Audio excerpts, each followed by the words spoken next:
हमारी संस्कृति, हमारी पहचान। यज्ञ, योग, आयुर्वेद सदा रहे हमारे साथ। भारत के प्राचीन ग्रंथों एवं आधुनिक विज्ञान का दिव्य संगम, यज्ञ महिमा।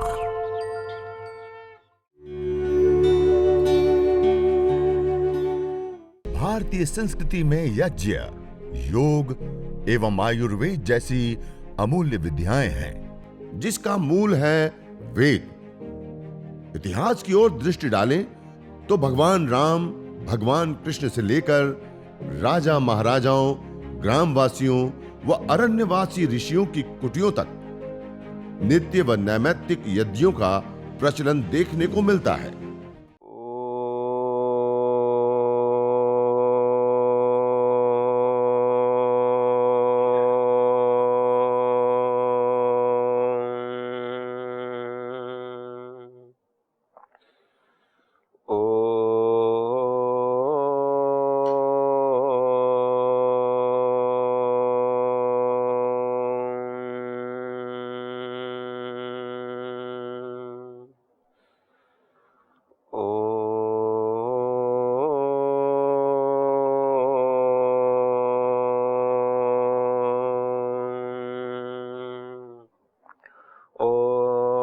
अग्निमीळे पुरोहितं यज्ञस्य देवमृत्युजं होतारं रत्नधातमम्। सर्वरक्षक परमपिता परमात्मा को कृतज्ञता पूर्वक प्रणाम करते हुए आज यज्ञ चिकित्सा एवं प्रशिक्षण शिविर का इस सत्र में हम यज्ञ करते हुए आज विशेष 2 रोग की जो विशिष्ट हवन सामग्री हैं उसको आपके सामने रखने का प्रयास करेंगे। एक है ये मेरे सामने रखे हुए 12 द्रव्य जो पक्षाघात जिसको कहते हैं कि आधे अंग में पूरी तरह से विकृति आ जाती है और संचार बंद हो जाता है, रक्त आदि का या जो भी संदेश आदि का संचार बंद हो जाने के कारण बहुत ही एक भयावह बीमारी होती है कि पूरा ही आधा शरीर कार्य करना छोड़ देता है, जिसको पक्षाघात बोलते हैं। या इससे साथ साथ और भी जो बीमारियां होती हैं इससे संबंधित उन बीमारियों के निवारण के लिए, विशेष करके पक्षाघात के निवारण के लिए यह विशेष हवन सामग्री के कुछ द्रव्य के बारे में आपको जानकारी देंगे। और दूसरा ट्यूबरक्लोसिस, टीबी जिसको हम कहते हैं, यक्ष्मा जिसको कहा जाता है, उस रोग की निवृत्ति के लिए यह कुछ विशेष 8 द्रव्य रखे हुए हैं जिसका प्रयोग करते हुए हम विशेष रूप से टीबी का उपचार कर सकते हैं। आज इन 2 द्रव्यों को आपको लिखाएंगे, बताएंगे उसके बारे में और हम यज्ञ करेंगे और कुछ यज्ञ की महत्वपूर्ण तथ्यात्मक बातों को आपके सामने रखने का प्रयास करेंगे। तो आइए सर्वप्रथम हम सभी लोग सीधे बैठते हुए परमपिता परमात्मा का नाम लेते हुए हम यज्ञ करते हैं। आज में चिकित्सकीय दृष्टि से हमें कैसे यज्ञ करना चाहिए और कम से कम समय में भी हम कैसे कर सकते हैं आदि विषय को लेकर के आपके सामने। तो पहले जब भी हम यज्ञ करते हैं तो पहले सीधा बैठ करके 3 बार पावन ओंकार का उद्घोष करते हैं।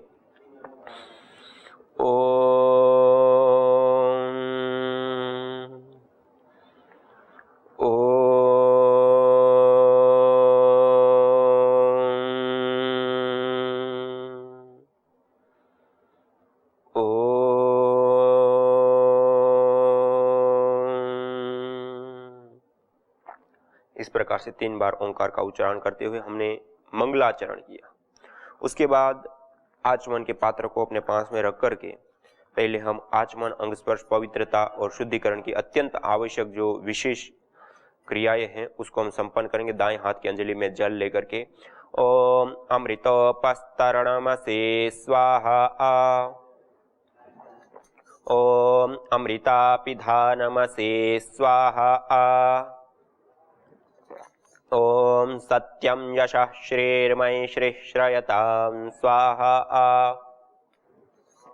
3 बार आचमन करके हस्त प्रक्षालन करके फिर बाएं हाथ की अंजलि में जल लेकर के ओम वांग्म आस्यस्तु, ओम नसोर्मे प्राणोऽस्तु, ओम अक्ष्णोर्मे चक्षुरस्तु, ओम कर्णयोर्मे श्रोत्रमस्तु, ओम बाह्वोर्मे बलमस्तु, ओम ऊर्वोर्म ओजोऽस्तु, ओम अरिष्टानि मेंगानि तनुस्तन्वा में सहसंतु। शरीर के सभी अंगों के ऊपर जल का छिड़काव कर देते। यह आचमन और अंग स्पर्श की विशेष क्रियाओं को संपन्न करके पवित्रता शुद्धिकरण की क्रिया यह संपन्न हुई। अब सीधा ही हम 3 महाव्याहृति का उच्चारण करते हुए ओम भूर्भुवः स्वः 3 महाव्याहृतियों का उच्चारण करते हुए हम दीप प्रज्वलन करते हैं। दीप प्रज्वलन करने के पश्चात हम जो कपूर हमारे पास शिव के अंदर रखा हुआ है उस कपूर को प्रदीप्त करते हुए वेदी के मध्य में हम स्थापित करेंगे। ओम भूर्भुवः स्वर्योरिव भूम्ना पृथिवीव वरिम्ना तस्या आस्ते पृथ्वी देव यजनी पृष्ठे अग्निमन्नादमन्नाद्यायाददे। वेदी के मध्य में हमने इसको स्थापित कर दिया और दीपक को ईशान कोण पर स्थापित कर दिया।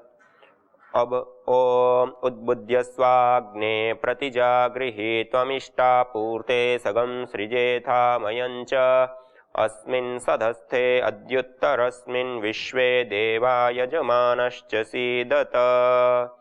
इस मंत्र के उच्चारण के दौरान घृत की आहुति, संविधा की आहुति या हवा पंखा लगाना पड़े, जो भी आवश्यकता पड़े वो सारी क्रियाएं संपन्न की जाती हैं। फिर 3 संविधाओं को लेकर के संविधाओं को इस प्रकार से घृत से सिंचित करते हुए ओम अयंत एद्म आत्मा जातवेदस्तेनेध्य स्ववर्धस्व चेद्धवर्धय चास्मान् प्रजया पशुभिर्ब्रह्म वर्चसे नान्नाद्येन समेधय स्वाहा। इदमग्नये जातवेदसे इदन्न मम।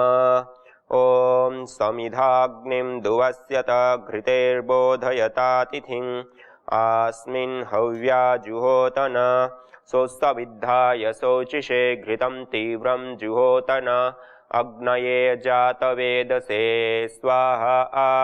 इदमग्नये जातवेदसे इदन्न मम। ओम तन्त्वा समिद्भिरङ्गिरो घृतेन वर्धयामसि बृहच्छोचायविष्ठ्य स्वाहा। इदमग्नये अंगिरसे इदन्न मम। इस प्रकार से यह 3 संविधाओं का आधान करने के बाद ओम अयंत एद्म आत्मा जातवेदस्तेनेध्य स्ववर्धस्व चेद्धवर्धय चास्मान् प्रजया पशुभिर्ब्रह्म वर्चसे नान्नाद्येन समेधय स्वाहा। इदमग्नये जातवेदसे इदन्न मम।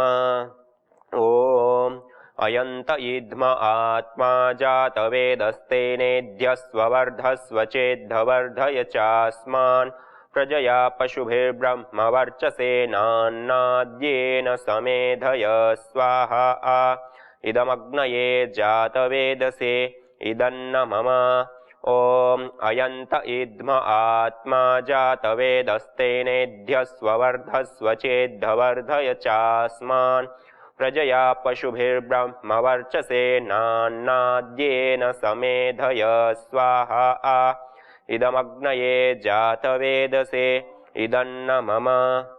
ओम अयंत इद्म आत्मा जातवेदस्तेनेध्य स्ववर्धस्व चेद्धवर्धय चास्मान् प्रजया पशुभिर्ब्रह्म वर्चसे नान्नाद्येन समेधय स्वाहा।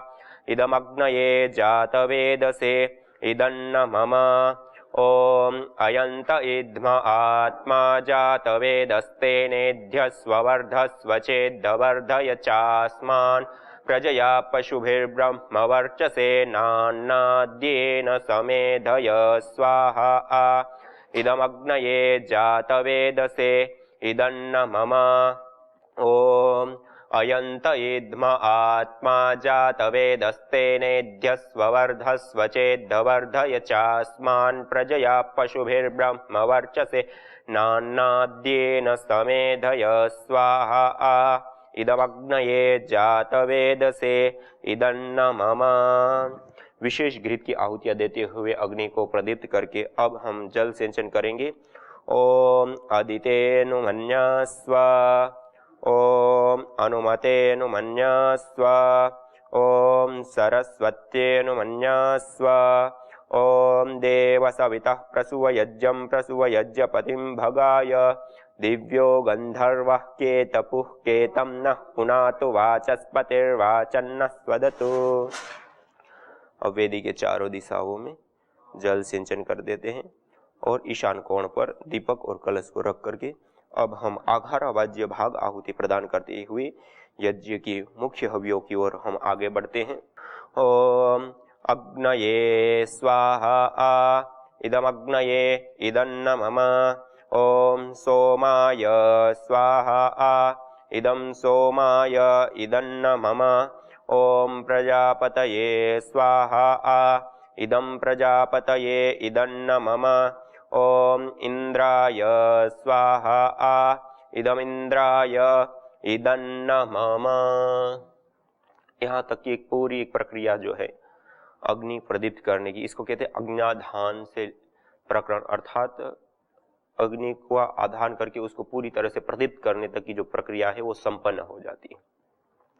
अब यह अग्नि के अंदर हम विशेष हविर द्रव्यों की आहुतियां हम प्रदान करते हैं। प्रातःकाल यज्ञ करते हैं तो प्रातःकालीन मंत्रों से, सायंकालीन काल में यज्ञ करते तो सायंकालीन विशेष मंत्रों से, एक ही समय में यज्ञ करते तो प्रातःकालीन सायंकालीन दोनों से, और चिकित्सा के यज्ञ करते तो उसमें इन दोनों मंत्रों का भी हम प्रयोग कर सकते हैं।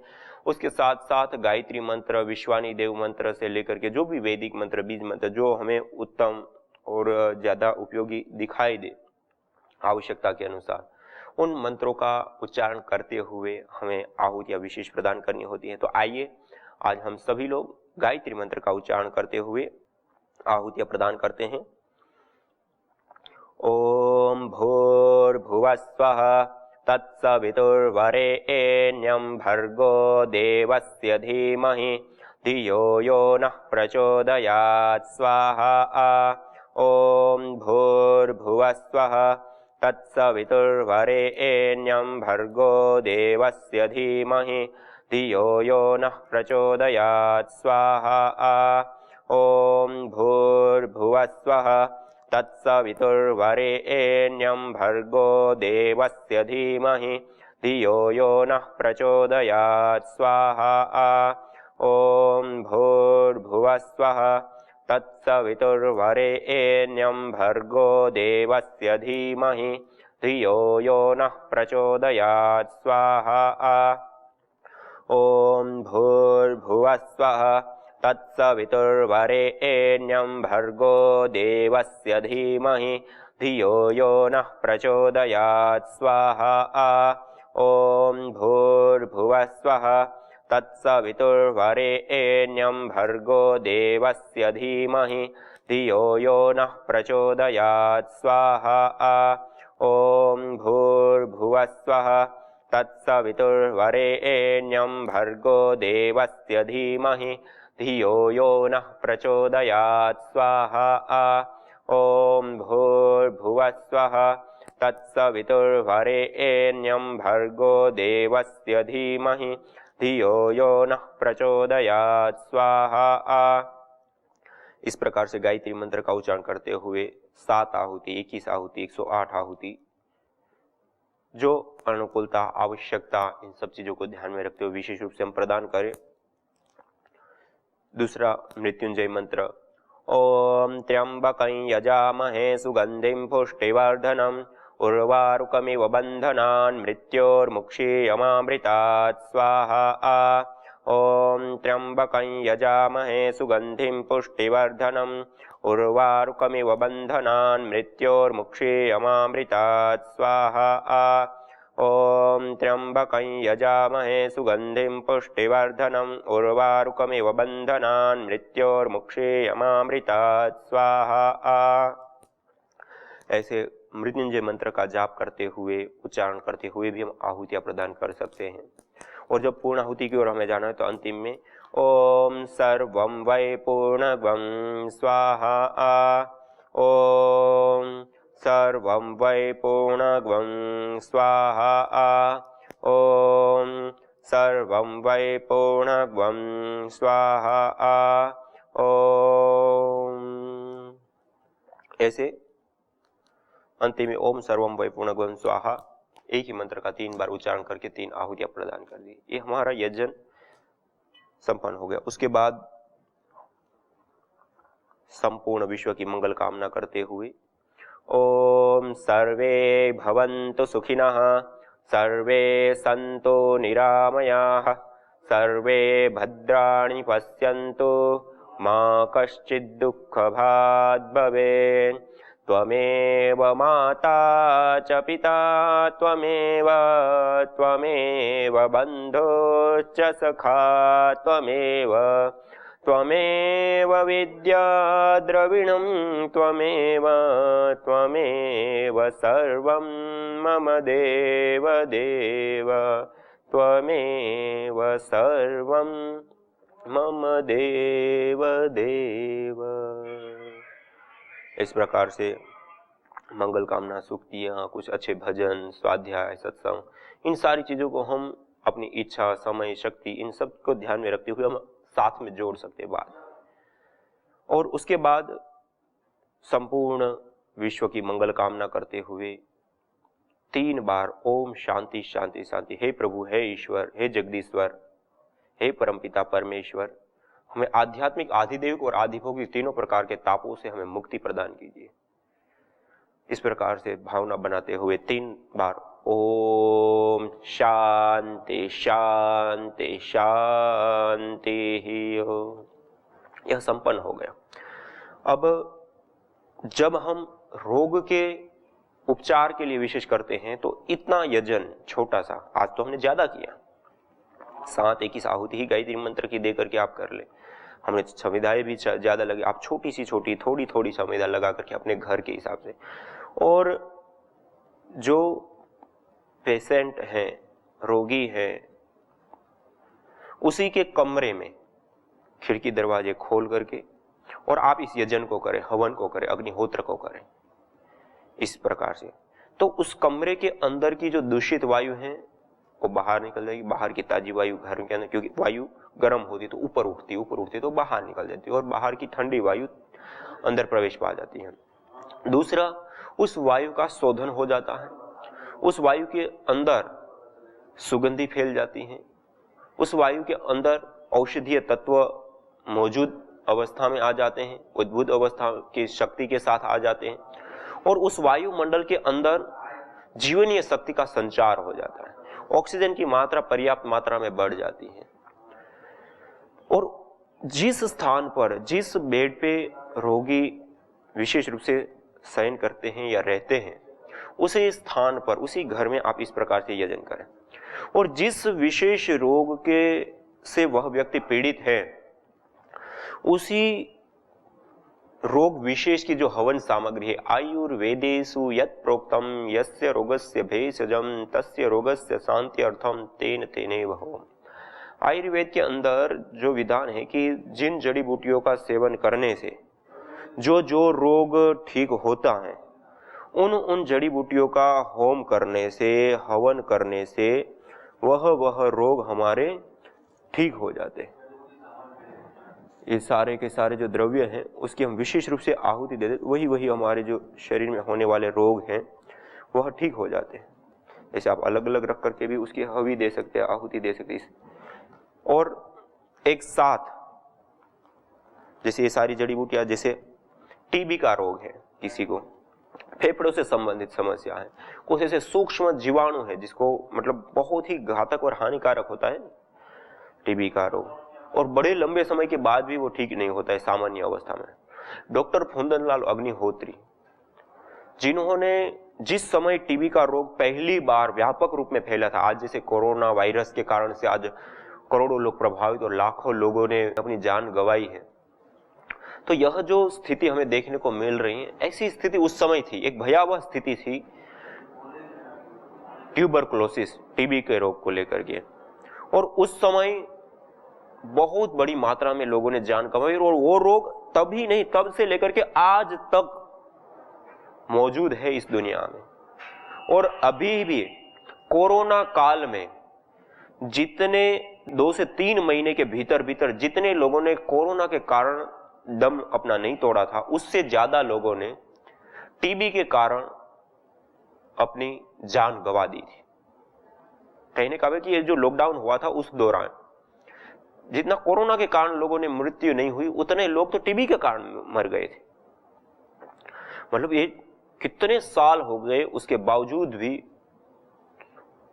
वह आज समाप्त नहीं हो रहा है। और उस समय में, उस काल में डॉक्टर फुंदलाल अग्निहोत्री लंग्स विशेषज्ञ थे, डॉक्टर थे। उन्होंने अपनी हॉस्पिटल में अलग अलग कई सारे प्रकार के, अब कोई इलाज तो उस समय इस प्रकार का ही था जैसे आज कोरोना की स्थिति है, और उस समय बहुत सारे विकल्प, बहुत सारी जो चीजों प्रयोग की जाती वो करते थे। और उस समय डॉक्टर फुंदलाल अग्निहोत्री जी ने अग्निहोत्र का प्रयोग विशेष रूप से किया था, और अग्निहोत्र के माध्यम से हजारों लोगों की टीबी उन्होंने ठीक की। और उसके बाद जो कंडीशन उन रोगी विशेष की होती है, उनके आधार पर अलग अलग द्रव्यों का चयन, कौन से हवीर द्रव्य उन्होंने प्रयोग किए और किस प्रकार से वो ठीक हुए, आदि आदि के ऊपर उन्होंने पूरी एक अग्निहोत्र चिकित्सा या यज्ञ चिकित्सा करके एक पुस्तक के रूप में उन्होंने एक पूरी ही टीबी के लिए, टीबी के उपचार के लिए उन्होंने अपना पूरा जीवन का 25 साल के अंदर जो उन्होंने प्रयोग, परीक्षण और जो किया उसको उन्होंने उसमें देने का प्रयास किया। और यज्ञ चिकित्सा के माध्यम से टीबी का रोग ठीक होता है, वह उन्होंने सिद्ध करके दिखाया।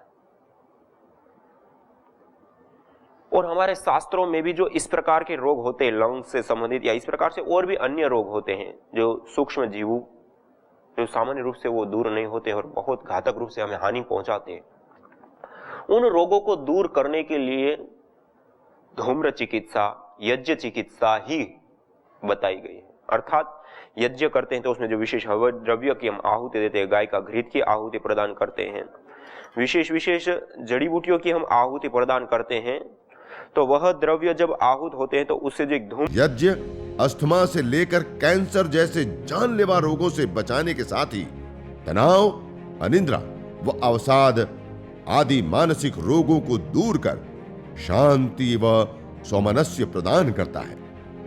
यज्ञ से विषैली गैसों में भारी मात्रा में कमी आती है व जानलेवा बैक्टीरिया, वायरस, फंगस आदि नष्ट होते हैं एवं रेडिएशन को भी कम करता है। यज्ञ भूमि की उर्वरा शक्ति एवं फसलों में एक्टिव कंपाउंड को बढ़ाता है तथा रोगों की रोकथाम भी करता है। यज्ञ कृषि से उत्पन्न अन्न, फल आदि उत्तम पोषक तत्वों से युक्त एवं स्वादिष्ट होते हैं। यज्ञ उत्तम वर्षा करने वाला तथा जलाशयों का शोधन करने वाला होता है। यज्ञ जड़ एवं चेतन दोनों में सात्विकता का संचार करता है। यज्ञ जहां भौतिक ऐश्वर्य एवं पुण्यों को प्रदान करता है, वहीं आध्यात्मिक जीवन में मानवीय चेतना का उत्कर्ष करके अति मानस चेतना की ओर अग्रसर करता है। यज्ञ भारतीय संस्कृति की मुकुट मणि है, प्रतीक है, मूल है। मानव जीवन के हर पहलू के साथ यज्ञ जुड़ा हुआ है, चाहे वह संस्कार, चाहे पूजा पाठ या फिर पर्व से लेकर हर शुभ अशुभ अवसरों में भी यज्ञ करने की सार्वभौमिक, वैज्ञानिक एवं पंथ निरपेक्ष पावनी परंपरा रही है। आइए हम संकल्प लें, संसार के श्रेष्ठतम कर्म यज्ञ को अपनाएं। पिंड और ब्रह्मांड में संतुलन कायम करने वाले यज्ञ को अपने जीवन का अभिन्न अंग बनाएं एवं प्रकृति मां के प्रति अपने ऋणों को अदा करें। विश्व स्वास्थ्य का एक नारा, यज्ञ से होगा जग उजियारा।